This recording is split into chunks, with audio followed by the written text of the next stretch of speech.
welcome to the Great Detectives of Old Time Radio. From Boise, Idaho, this is your host, Adam Graham.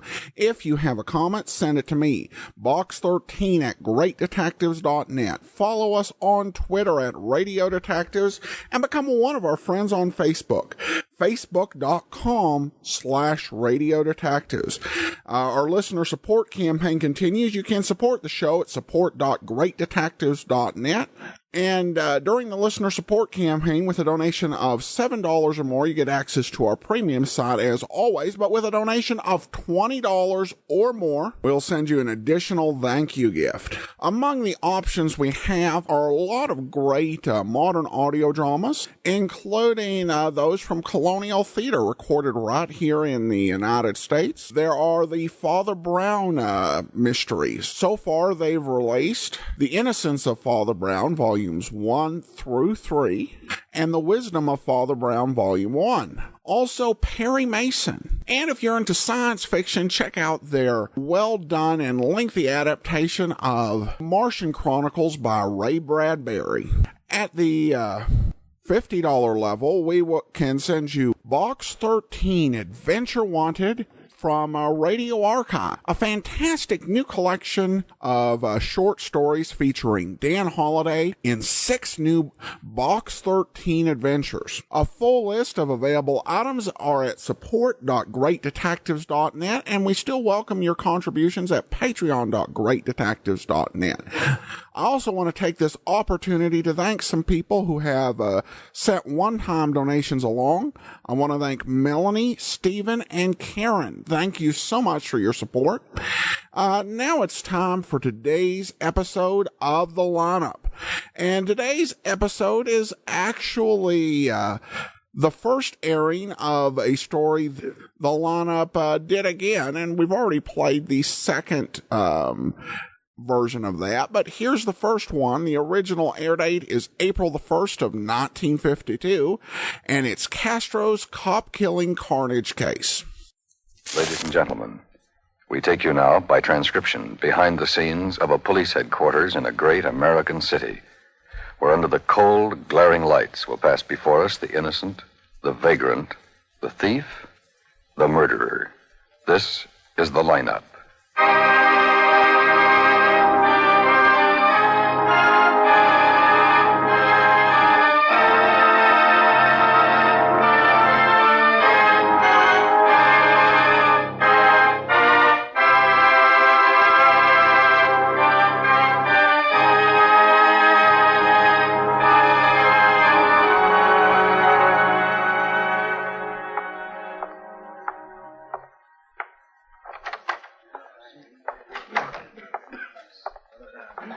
Hi, Ben. Now, Klein.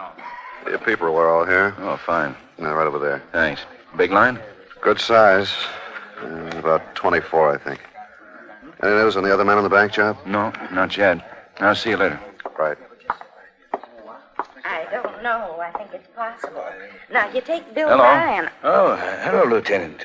Here, you want to sit here? No, this is all right, thanks. We were just talking about people, about criminals. Oh? We were just discussing how you really can't say a person looks like a criminal. No, you can't. You're There's right. the young man who works in the bank, Bill Ryan. Looks about as mean as they come. Real so-called criminal type. You know, narrow eyes, usual things that people automatically Just identify. as sweet and nice, very timid, as a matter of fact. No, you can't tell. Do you think you've caught them? May I? Well, not all of them, and maybe 2. Oh, You people well, out that's there very at the side good. of the wire 2 in of the them. audience room, may I have your attention, please? Thank you. My name is Cogger, Sergeant Pete Cogger. I'll explain the lineup to you. Each of the suspects you will see will be numbered. I'll call off a number, their name, and charge. If you have any questions or identifications, please remember the number assigned to the prisoner as I call his name. If you're sure or not too sure of the suspect, have him held. The questions I ask these suspects are merely to get a natural tone of voice, so do not pay too much attention to their answers, as they often lie. All right, bring on the line. Okay, keep it moving. Right over here at the end of the stage. Come on. Now turn and face front. Hands at your sides. Look straight ahead. Straight out through the screen. That's right. You, number 3. Me? Yeah. Don't take your glasses off till I tell you. Okay. Now, you see, a lot of those Now, when I boys call up out there your don't number, look a step bit out. like criminals. Yes, but some of them sure So do. everybody can hear you. So big room. We got a lot of people here tonight. I want all those people to get a good look at you, be able to hear what you say. So stand up and talk up. Okay, number 1, William Skinner, robbery. Keep your head up, Bill. Okay, where do you live? Over on the east side, River District. What's the address? No address. It's down by the river. It's a shack. How long you lived there? Oh, I don't know. I guess close to 6-8 months. What's your business? My business? What do you do? Oh, I don't do much. I don't work much anymore. Jobs are getting pretty tough. Were you arrested with anybody? No, I was alone when I got picked up. I wasn't with nobody. Have any weapons on you? Weapons? Yeah, I guess so. What were they? Much more than one. All right, describe it. A gun, 38 revolver. Was it chrome, blue steel, or what? Blue steel, I guess. You have a car? I don't own one. Were you driving a car? Yeah. Describe it. What kind of a car? It was a sedan. Chevy, I think. What color was it? I don't really remember. It was dark. I don't remember it because it was night and I wasn't in it long enough to notice the color. They picked me up pretty quick. How long have you lived in this town, Bill? A couple of years, I guess. Okay, step back. Number 2, George Cosgrove, robbery. Lieutenant. Yes, Mrs. Monroe? That man. Yes, he looks like one of them. And the man next to him. Yes, he looks like another one. 107 South 90th. That looks like one of them. Yes, what's sure your business? does. Clerk, What kind of clerk? That's one of them, Lieutenant. I work at Barnwell Shoe Yes, Store. that's one of them. Now, And where's the that? next one. Yes, Adam. absolutely. Sergeant Carger, 78 North Adams. Yes, Lieutenant. have number 3 step out beside that man, please. Number 3, step out. Move up right next to him. Okay. Well, how about it? Oh, there's not the slightest doubt. Oh, I swear that those were 2 of the men. Yeah, we thought so. We arrested them together. Sergeant Carger, Yes, Lieutenant. hold number 2 and number 3 for interrogation.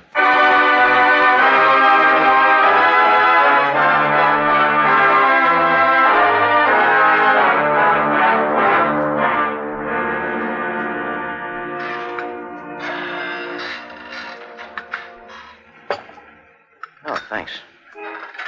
Smells good. Well, we'll work on Cosgrove first. Okay. Gonna be tough, though. Well, maybe with the identifications we can get something. I'll bet you a dinner, Cosgrove or Santley. Don't say a thing. I owe you a dinner. It's a bet. Yeah, then. Cosgrove. Okay. Cosgrove and Santley have worked together before. Did a stretch together. Cold in here? Yeah, a little. Their ammo show they never worked with anybody else. Well, they haven't been out long. Whoever those other 2 guys were, they probably contacted Cosgrove. Cosgrove, Lieutenant. No. Sit down, George. Need me? George, you were identified in the line. Yeah? Gonna save everybody a lot of time if you tell us who the other 2 men were on the job. Look, I don't know what you're talking about. I wasn't on no job. Now, look, I don't want to go over all that again. All right. We know you and Santley were 2 of 4 men that held up the First National Bank. I told you before. I'll tell you again. We found some money in your place. I didn't put it there. 2 of the bank employees identified you. You're crazy. A guard was shot. He may not live. I'm telling you. I didn't have nothing to do with the job. I guarantee you a jury won't believe it. You and Santley have pulled off a few jobs before in the past. Yeah, we did time. Going straight now. The money we found in your place figures about half of what was taken from the bank. Ask Santley. I'm asking you. I'm telling you. I had nothing to do with it. Maybe Santley did. Ask him. We're asking you. If Santley had something to do with it, he didn't tell me. 3 men walked into that bank. 1 man in the car. Yeah, I know. I read about 3 men walked out of that bank with $173,000. You and Santley were identified as 2 of those it. men. Look, you can talk all night. I didn't have nothing to do with Who were it. the other 2? Look, I tell you, I didn't. Yeah? Can you come out here a minute? Important? Very. Be right there. Talk to him, Pete. Glad to.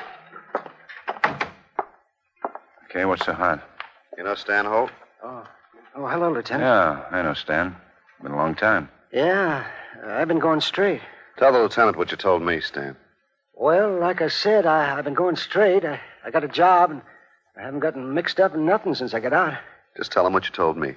Well, I will, but I'm just worried about getting into trouble. What is it, Stan? Well, you done me a favor once. About a week ago, a guy came to see me. A guy I did time with. He wanted to know if I wanted to drive for a job. What job? A bank job. He didn't tell me what bank. He just asked me if I wanted in. Who was the guy? My name's Kastro, Benny Kastro. We got a record on him? Yeah, it's coming up. He never worked this territory. He's a Detroit boy. He was pretty big time before he got sent up.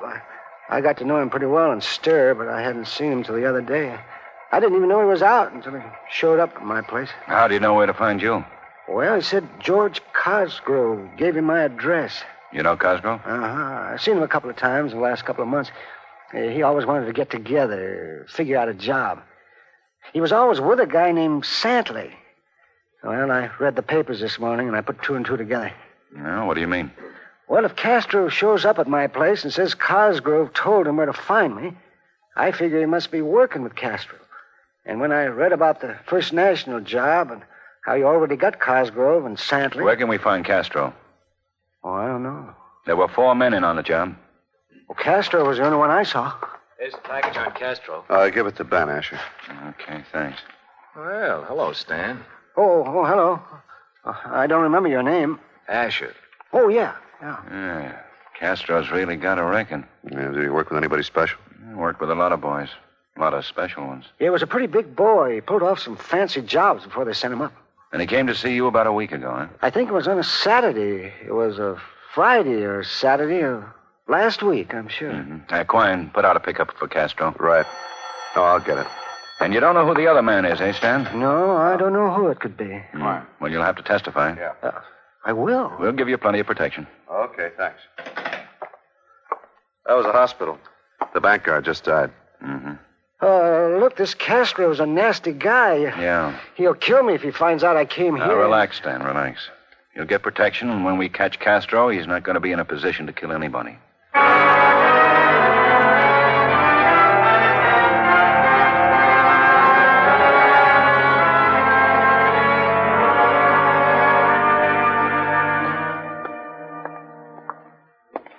Cosgrove and Santley sure don't feel like talking. Then we'll work on them until they do. And Pete, you and Asher work on Santley. Quine now take Cosgrove. Okay. Santley's in that one. See you later. Well, let's get to work. Papers have got the story on Kastro. Yeah. It's a little dangerous. Okay, we won't need you, Phillips. Don't you guys ever get tired? You should be a little tired by now. Yeah, I'm a little tired. Cigarette? No. Okay. We're going to work in shifts, Cosgrove. We're going to just keep talking to you until you tell us. I've already told you. How's Benny Kastro? Who? Castro. Benny Kastro. One of the guys you held up the bank with. I didn't hold That's up. right, boy. You did some time with him. I don't know. Contacted a guy named Holt last week. Wanted Holt to come in on the job. I don't know any guy named Holt. Stanley Holt. I don't know him. You did time with him. You say I did time with him. You say I did time with this, Kastro. Yeah, well, I don't know him. I did time with a lot of guys.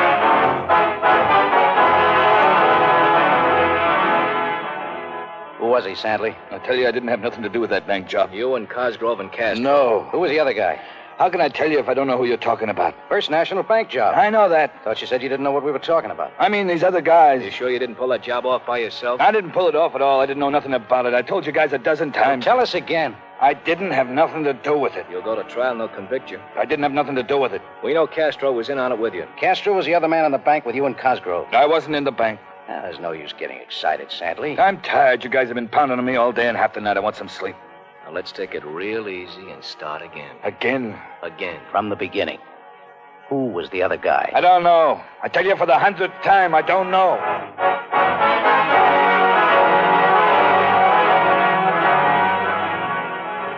I don't know. I don't know.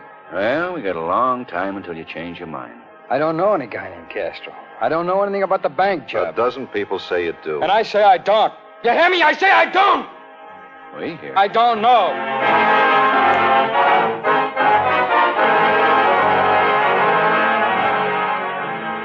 Come on, Santley. You sewed up. Tell us and make it easy for yourself. You and Cosgrove are a cinch to be convicted. We know Castro was the third man in the bank. Who was the guy in the car? Where's Castro? Where can we find him? Oh, please, lay off. Well, we get tired just like you do. Then lay off. Tell us where we can find Castro. I don't know. Feel like some dinner, Pete? Yeah. Get Bishop and Evans in here.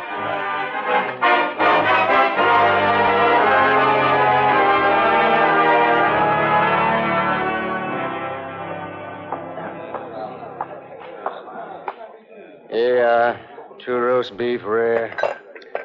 What's the matter with you guys tonight? Oh, we're beat. And I thought something was wrong. You ain't making wisecracks. Yeah, bring me some milk, eh? Sure. Hi. Oh, Charlie. I think I'll have some milk, too. That's 2 milks. Yeah, where's the menu? Here.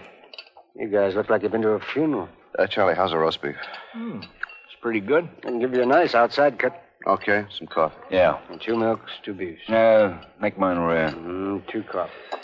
My mouth tastes awful. I must have smoked a whole pack. Nothing, eh, Ben? No, these guys are tough. You know, I can't understand it.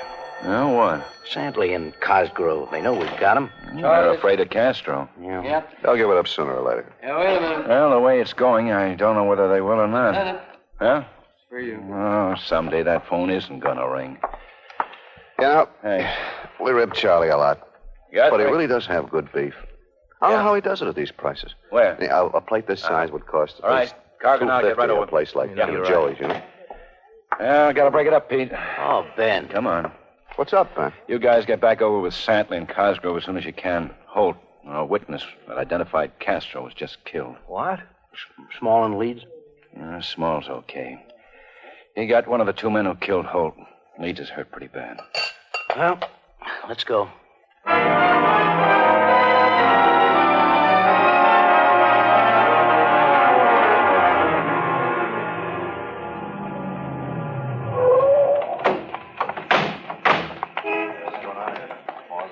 They're small. Yeah. Hello, Ben. Pete, you're all right, Tom? Just barely. They were waiting in the hotel lobby. Hey, come on, let us through. Who's in the ambulance? Leeds. Got 2 in the chest. There's the guy I got. Leeds and I were right behind Holt. And where's Holt? There, by the elevator. Oh. Really nailed him. I didn't even see it coming. The guy I got was standing over there behind that pillar. Castro You sure it was Kastro? looked like his mug. I only got a quick flash. Leeds took Castro, and I took the guy they hauled off. Well, who was he? Identification in his wallet said Paul Williams. I've never seen him before. Castro was in the hall. Yeah, he blasted Holt. Yelled something about no good squealer. I started to go for him, but the other guy opened up. Castro cut down Leeds before he could get his gun out. By the time I went after him, he was out the back way. He had a car. I heard it pull away. I didn't see it, though. No. I'm sorry about this, Ben. Oh, don't be ridiculous. But I should have spotted it. How? I should have. Should have been ready for it. I know darn well Leeds has had it. A rotten shame. Sure is. You know his wife? Well, I met her. I know the whole family pretty well. Oh, he might pull through. Not a chance. Doc said he was nearly gone when they drove off. Well, I'll go over and see the family. No. Let me do it. Okay. Come on, Pete. We're going back and show Santley and Cosgrove how to talk.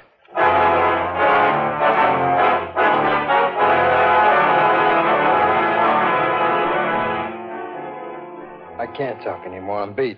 I just can't You're talk. going to talk until you tell us where we can find Castro. The bank guard's dead, Holt's dead, Paul Williams is dead, and a good cop's close to it. I swear, Cosgrove, if you don't tell us where we can find I Castro... told you I don't know. Where were you 2 days ago? Oh, Where no. were you? I told you. Where were you? I was at home. All day? Yeah. You just stayed in all day? Yeah. What'd you do? I don't remember. I just stayed in. You don't know Castro? No. You were in stir with him? No, maybe I met him. We're going to book you for murder. Book me. Look, you guys have been working on me like this for nearly 2 days. Now get satisfied, will you? We're trying to. I mean, lay off. Where'd you meet Paul Williams? I don't know Paul Williams. He drove the car. I don't know him. He was the man waiting in the car while you held up the bank. While you held it up with Castro and Santley. A cop's dying. Okay. Cosgrove. I held up the bank. I pulled off the job. Where can we find Castro? I don't know. Where does he live? I don't know. Where'd you meet to plan this job? Look, please, I told you I was in on... Where did you meet? In a garage. Where? What garage? On River. I don't remember the name. Remember it. I don't know. It was in a garage in the 1100 block. You never saw Castro except in that garage? No. You're lying. No, it's the truth. How'd you meet him? In stir. Where did you meet him after you got out? In the garage? No. You told us you never saw him outside that garage. Okay, I saw him once when I met him. He told me to meet him at the garage. You gave him Stan Holt's address? Yeah. Where does Castro live? I told you I don't know where... You know. You're afraid he'll pay you off like he paid off Holt. Where is it, Cosgrove? Okay, he lives at the West Side Hotel, but you ain't gonna find him there. Where else would we find him? Well, he might be holed up in the garage or at his girl's. Where's his girls?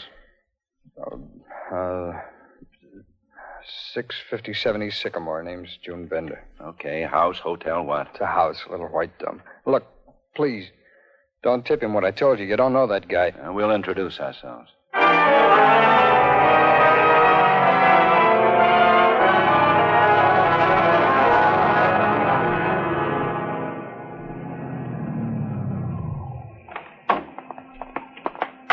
That's the house.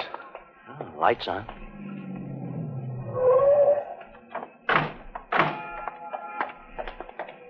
You two cover the back. Right. Okay, let's go. Asher, you better stay out of the way and cover us with the Thompson. Okay, then.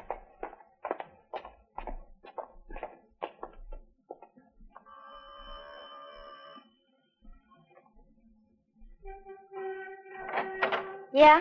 I'm a police officer. Holy... Hey, what do you think you're doing? I've got a warrant. What's Pete. going on? Hey, what do you think you're... Where's Kastro? What? I'll check the house. Okay. Castro, Benny Castro, where is he? I don't know no Benny Kastro. You know him. Where is he? You ain't got no right. He's wanted for murder. I don't know him. You ain't gonna find nobody here. No, not here, Ben. Now get out of here. Let's go, miss. What do you mean? You're under arrest. What for what? He's not in the house. Better try the garage. Is he in the garage? Ain't got no garage. I mean the one on River. Why don't you go look? We are. You can't do this. Gee, what are the neighbors gonna say?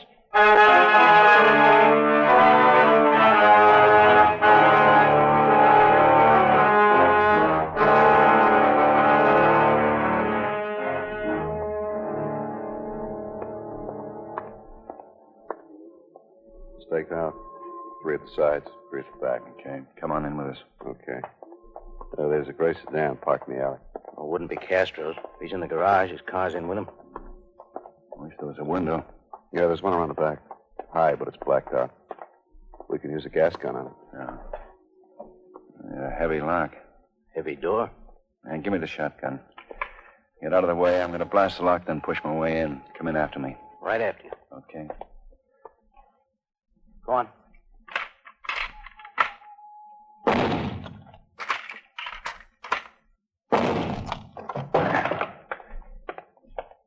Hey, somebody's in here. Left the light on.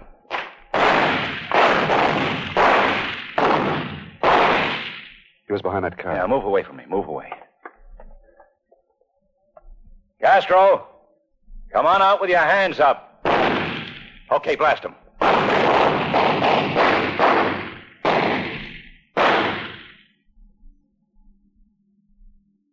He's down, Ben.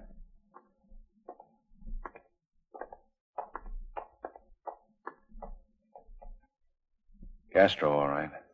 Yeah. You know, I'm a little tired.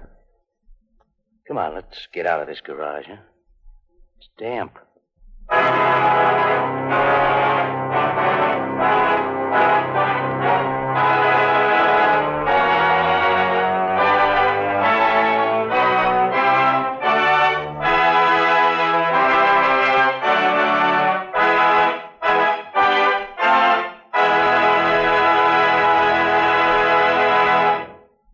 The lineup, where before you pass the innocent, the vagrant, the thief, the murderer. My name is Cogger, Sergeant Pete Cogger. I'll explain the lineup to you. Each of the suspects you will see will be numbered. I'll call off a number, their name, and charge.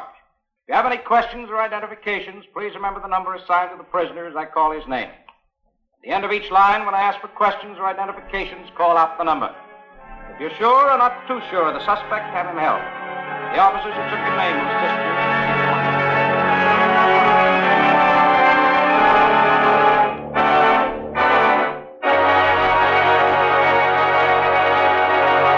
The date is August 17th, 1942.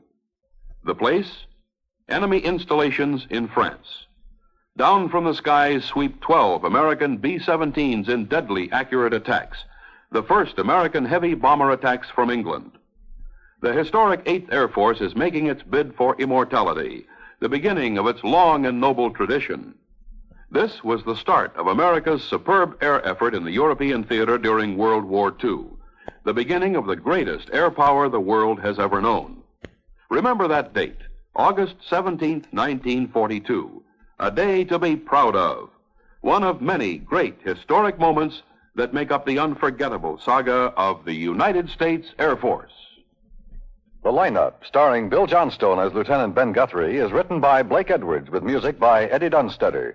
Featured in tonight's cast were Jack Moyles as Sergeant Pete Carger, with Hy Everback, Raymond Burr, Virginia Gregg, Herb Butterfield, Stacey Harris, Howard McNear, and Peter Leeds. The lineup was transcribed in Hollywood by Jaime Del Valle.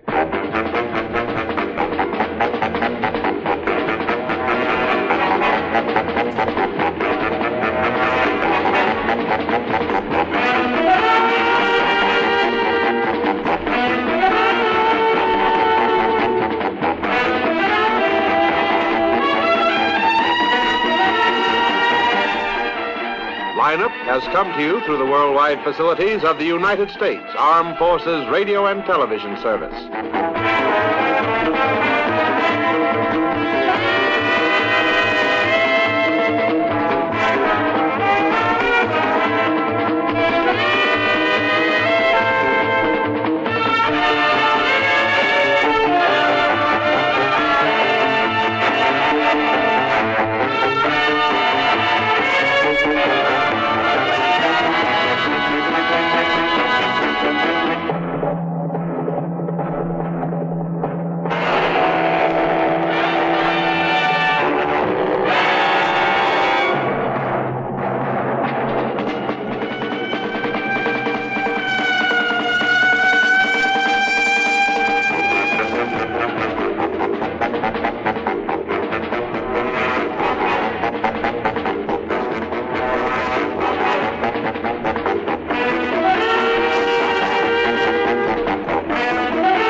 Hi, this is Andrew from OTRWesterns.com. I wanted to invite you to come take a look at our site.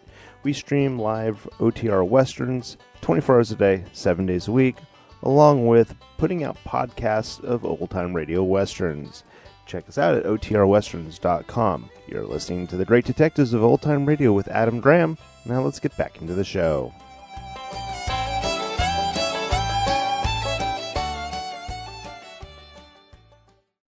Welcome back. I guess we're getting a lot of Raymond Burr the last couple of days, and here in multiple roles as both a witness and a criminal, just varying his voice quite a bit. And the lineup did a lot of this doubling up, and usually pretty seamlessly. Howard McNear may have had the hardest differentiating voices, but usually pulled it off just through his methodology. It's something that does make radio acting very economical.